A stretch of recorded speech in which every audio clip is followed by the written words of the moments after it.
y'all. Even though, like, hopefully I look presentable. I don't know. Today was just such a chill day. So I'm feeling good. I got some Cheerios here. I'm drinking some lemon water. Not lemonade, lemon water. In this video, I'm going to be talking about my tattoos. So if you think this is a tutorial on anything, you might as well exit now. But this is about my tattoos. I'm gonna try to get through all of them. I have a lot. My last tattoo video was a long time ago. So I'm gonna just get into it. I'm just dive right in. And the first one that I want to talk about, I'm gonna work my way from bottom of my body up to the top. The one on the bottomest of my body is here on my ashy leg. Just stand up in this chair. Right here it is on my leg and my foot. Don't look at my toes. This is Arabic, and this says, "What is coming is better than what is gone." This is Greek, and it says, "Pain is inevitable." And then I have Hebrew on my foot, and it says, "Suffering is optional." So I got that maybe I want to say early college. Yeah, got that early college. And well, I got the first part of it, the Arabic part, when I was in high school, and then I got the Greek and the Hebrew part when I was in college, because I wanted it to go literally, I really wanted to go all the way up my leg, all the way up my thigh, like to my hip, but it's just up to my knee instead. And I got it because it was really like affirmations before I really understood what those affirmations. This is around 17, 18, 19 years old. And you know, I'm getting these tattoos. I'm not getting it for fun, right? I'm getting it because this is how I'm expressing myself. This is how I feel, right? Pain is inevitable. Suffering is optional, which means that no matter what, no matter how the world goes, how old I am, what I do, there's always going to be downs, bad sides, bad things, and things that I just can't control. And I could, like how the second part, suffering is optional, I could allow this to deteriorate me. I could allow it to bring me down, or I could find a way to work through it. And I got this tattooed on my leg so it could be a reminder that things are going to happen. Things are going to be crazy, and they're going to be wild. But I always have a say, and I always have a choice in how I go from here on out. And it was, I'm happy that I got it. It was one of the most painful tattoos, along with right here in the middle of my chest, because of how thin the skin is, especially on my foot. But it was tolerable for me. I have a high tolerance for pain, so it wasn't like it wasn't doable. Like I still want more on my foot, on my leg. Maybe I will extend it all the way up, triple up the line or something. What's coming is better than what's gone kind of coincides with that, right? We lose a lot of things throughout our life, and I've lost a lot of things throughout my life. People, opportunities, and sometimes myself.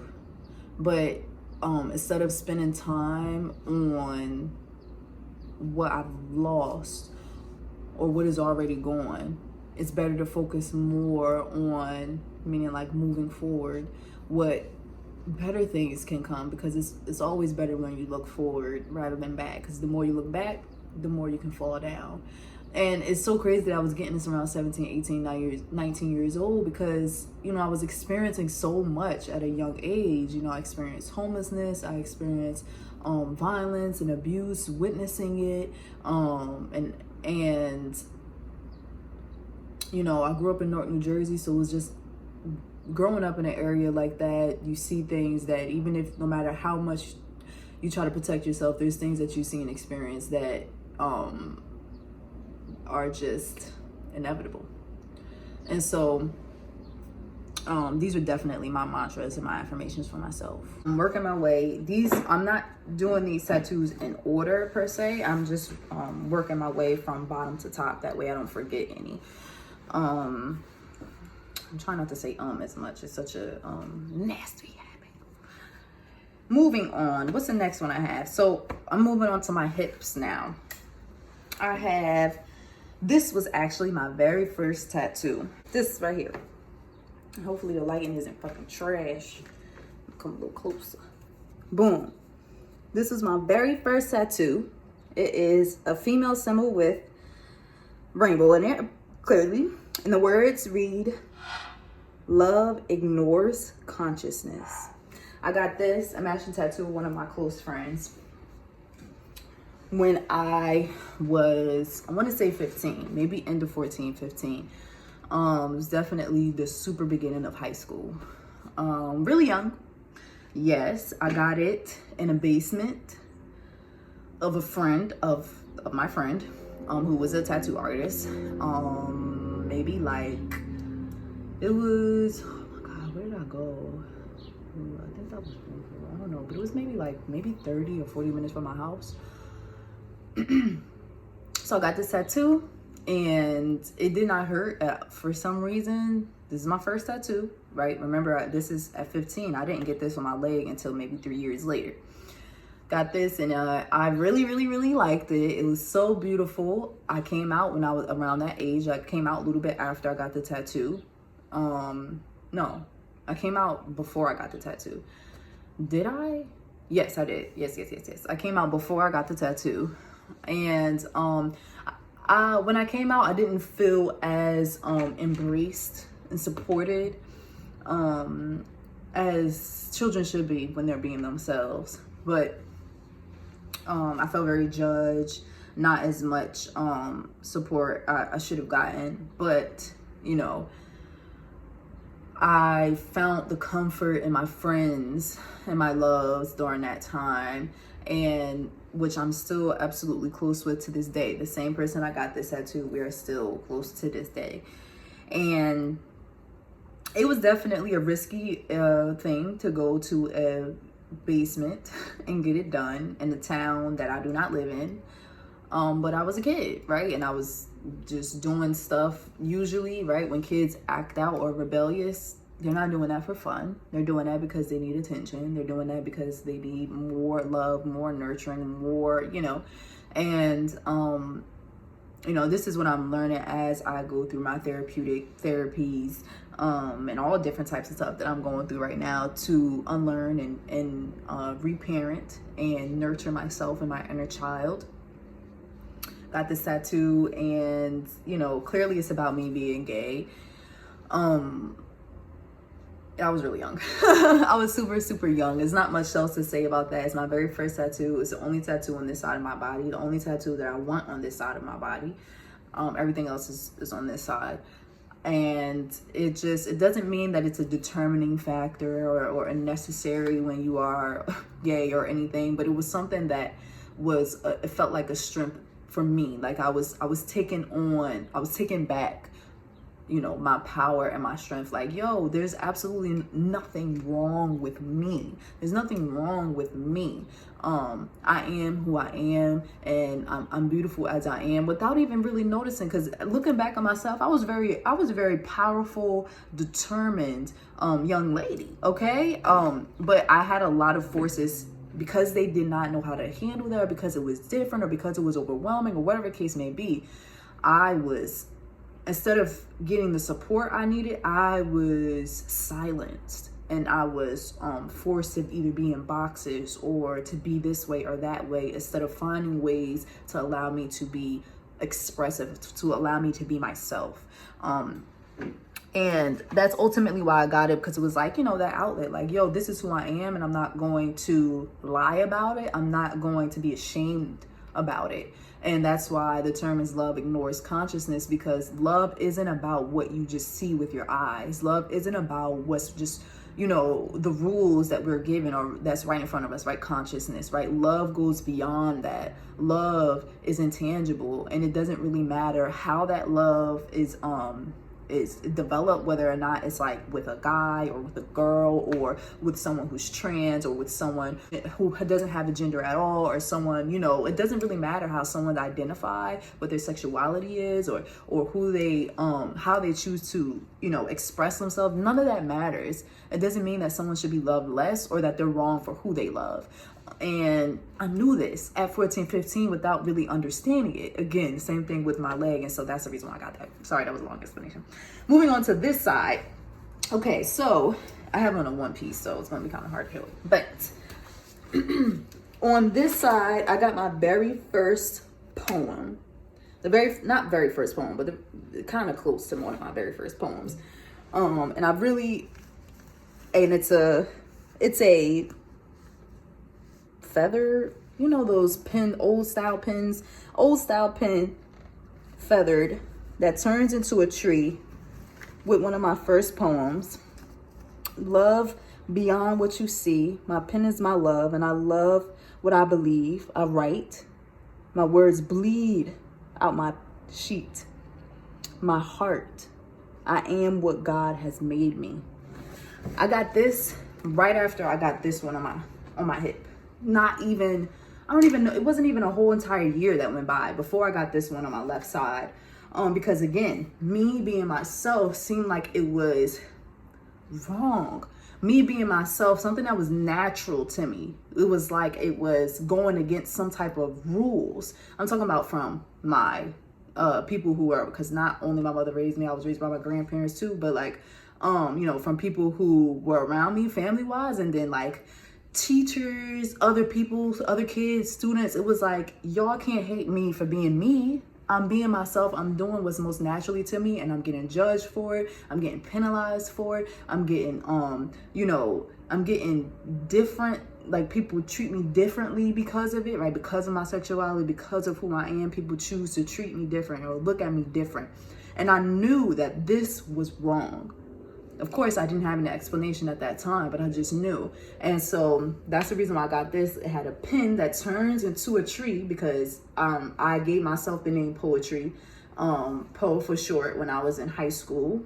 Writing, like as soon as I got into high school. I started writing when I was about 11 or 12 years old, but I didn't start taking it seriously as something that I knew was a part of me until I was about 14. And, you know, poetry was my name, R-E-E, like the tree. I've been saying it forever. And anybody who has went to high school with me, that is not a secret. Like that was something that I really was adamant about.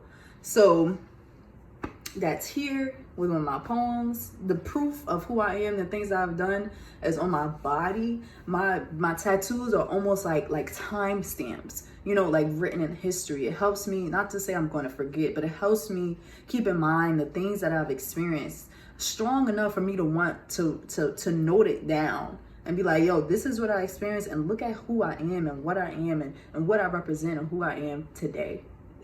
And you know, I'm proud of young me, even though of course I didn't make all the best decisions. I was, you know, wilding out sometimes, you know, but I would never, ever, ever be ashamed of being myself, even if other people didn't like it. Moving on. That was that. Boom, boom, boom. What else? Now I have tattoos here. Now I don't even know if it's appropriate to show, but I have two quotes that are here. And the first one is, nothing can destroy what is already at peace. That goes right across the top. And then walk in faith, not by sight. That's the second one right along there. This is two that goes right under my breast like that. And it's a lot of words, clearly, because I was clearly a wordsmith and a poet and had a connection to words at a very, very young age. And I got that. Now my age is going up. I got this maybe around 16 years old. And I got that because throughout high school, being myself, I was still experiencing the whole, like, you know, the penalization of being me. Like, I would try different things with my hair and people would just be like, look at this girl. Like, I can't believe it. I'm like, ew, like what? And then I will have my rocks, right? My friends in high school who were there and loved me and loved on me when I was just being myself and being me. But then I had the people who just could not stop spewing the hate. When I was just being myself, not bothering anybody. I was nobody's bully. I was not me at all. I was the like girl who just always was dancing and performing and doing this and that because that's what I loved. And you know, I was always trying things with like my outfits, and I was doing stuff with my hair, like, cause that's who I was. That's how I was expressing myself. But it always bothered everyone around me. Now, as a kid, I didn't understand this. As an adult, I understand it completely. When someone is being themselves, they shake up the demons in someone else because it's probably things that they want to do. And because they are too ashamed or too scared to do it, they project that pain and fear of that onto whomever because they hate that this thing, person, or situation reminds them of what they're not doing. This is what I learned later, but I didn't know this as a kid. And so you know, I got these quotes because I'm like, yo, nothing can destroy what is already at peace. At 16, nothing can destroy what is already at peace. And I'm like, I already know this is who I am.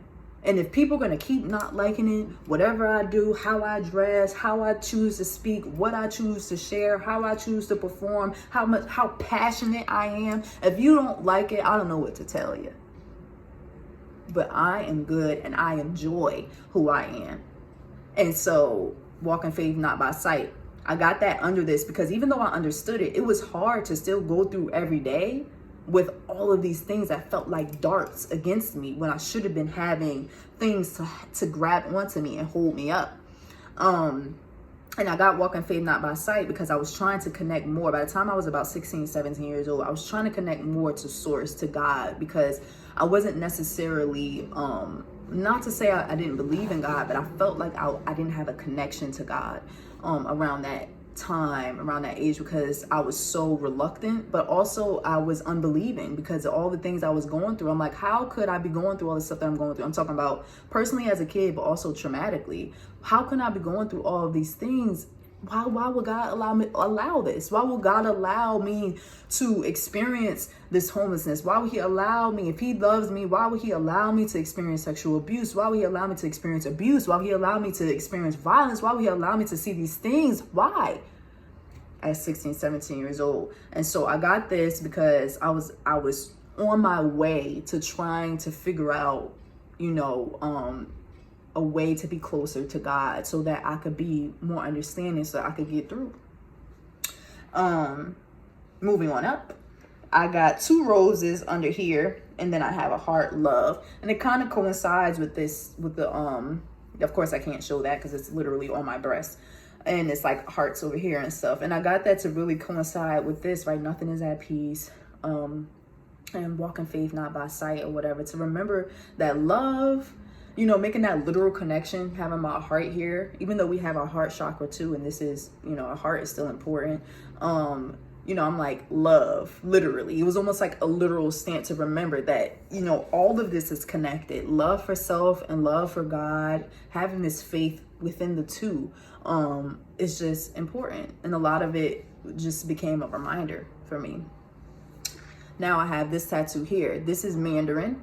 I got this around the same age too. I probably was 17, and this means tranquility in Mandarin. So again, this is coinciding where it's like tranquility is just, I wouldn't say it's another word for peace, right? Because peace is like within others, like keeping peace. And then tranquility is like more internal, right? To be tranquil, regardless of what's going around you, even if there isn't peace around you, can you still be tranquil? It's like kind of having that inner control, balancing it out with what you cannot control. These are all pieces of kind of like that same subject.